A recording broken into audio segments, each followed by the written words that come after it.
हाँ, this is Ashish, you are watching legal insane. And आज के इस पर्टिकुलर वीडियो में हम समझेंगे कि जब कोई पुलिस ऑफिसर किसी व्यक्ति को 151 में गिरफ्तार करता है, या ये कहें कि जब वो 151 की कार्यवाही करता है, तो उस समय उस व्यक्ति के पास क्या अधिकार है या उस व्यक्ति को क्या करना चाहिए ताकि पुलिस उसको बाद में हैरेस ना कर सके, उसको परेशान ना कर सके।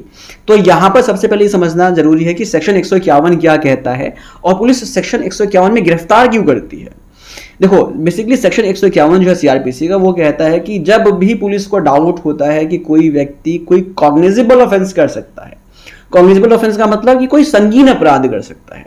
अगर कोई व्यक्ति संगीन अपराध कर सकता है तो पुलिस उसको जो है मजिस्ट्रेट की परमिशन के बिना भी गिरफ्तार कर सकती है सीआरपीसी के सेक्शन 151 में।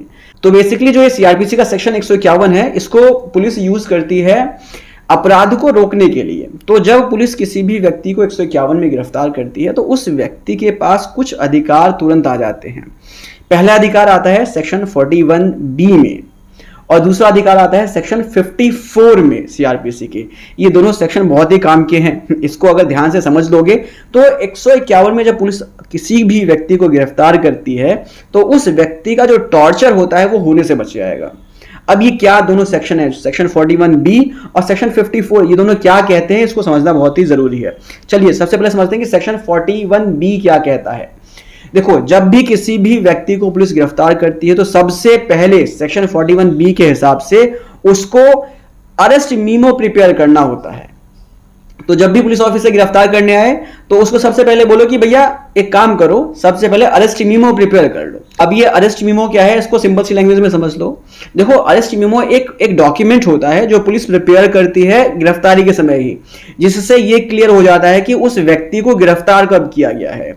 अरेस्ट मीमो में उस व्यक्ति का नाम, जिसको गिरफ्तार किया जा रहा है उसका नाम लिखा जाता है, कौन गिरफ्तार कर रहा है उसका नाम लिखा जाता है, उस व्यक्ति से उसको साइन करवाया जाता है, साथ ही साथ उस व्यक्ति की फैमिली का एक मेंबर भी उसको साइन करता है और उसमें यह भी लिखा जाता है कि किस समय उसको गिरफ्तार किया गया।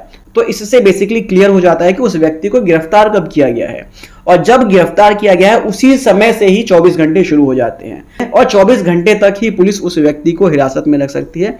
उसके बाद उसको एग्जीक्यूटिव मजिस्ट्रेट के पास ले जाकर बेल बॉन्ड भरवा के छोड़ा जाता है।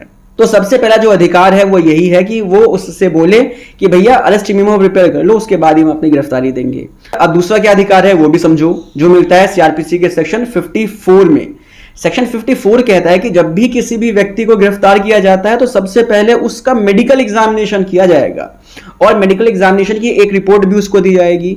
तो जब भी पुलिस ऑफिसर किसी भी व्यक्ति को 151 में गिरफ्तार कर रहा है तो सबसे पहले उसको बोलो भैया कि मेरा ये मेडिकल एग्जामिनेशन करवा दो। अगर पुलिस ऑफिसर मेडिकल एग्जामिनेशन करवाने से मना करती है तो उसको अपनी गिरफ्तारी मत दो, और मेडिकल एग्जामिनेशन जैसे ही हो जाता है उसकी एक रिपोर्ट भी अपने पास रख लो। तो ये दोनों चीजें बहुत ही जरूरी हैं जो सेक्शन 151 में जब गिरफ्तार होता है कोई व्यक्ति, जो उसको करवानी चाहिए। अब इसके बाद जो सबसे इंपॉर्टेंट चीज है वो समझते हैं। जब पुलिस ऑफिसर एग्जीक्यूटिव मजिस्ट्रेट के पास उस व्यक्ति को ले जाता है 24 घंटे के अंदर अंदर, तो वहां पर एग्जीक्यूटिव मजिस्ट्रेट उसको बेल बॉन्ड भरने के लिए कहता है और साथ ही साथ सिक्योरिटी भी देनी पड़ती है, श्योरिटी भी देनी पड़ती है। बट जनरली ये देखा जाता है कि एक आम आदमी के पास ना ही इतने पैसे होते हैं और ना ही कोई व्यक्ति आता है उसकी श्योरिटी देने के लिए। तो इस पर्टिकुलर सिचुएशन में वह व्यक्ति खुद मजिस्ट्रेट से रिक्वेस्ट कर सकता है कि उसको पर्सनल बॉन्ड पे छोड़ा जाए। पर्सनल बॉन्ड का मतलब होता है कि वह व्यक्ति खुद जो है एक एफिडेविट देता है मजिस्ट्रेट को कि वो ऐसा कोई अपराध फ्यूचर में नहीं करेगा। तो बेसिकली ये चीजें ध्यान में रखनी होती हैं जब कोई पुलिस 151 में किसी व्यक्ति को गिरफ्तार करता है। और जब ये चीज पता होगी तो उस व्यक्ति का जो अननेसेसरी टॉर्चर है, जो उसका हैरेसमेंट है, वो रुक जाएगा। अब सिंपल सी एक चीज और समझ लो, लोग बात कहते हैं कि भाई पुलिस ऑफिसर है वो हमारी बात क्यों मानेगा। तो जब आपको ये सारी चीजें पता होंगी तो वो आपकी बात जरूर मानेगा। तो बेसिकली अगर ऐसी सिचुएशन आती है और पुलिस जो है 151 में गिरफ्तार करती है तो इन चीजों का ध्यान में रखना बहुत ही ज्यादा जरूरी है।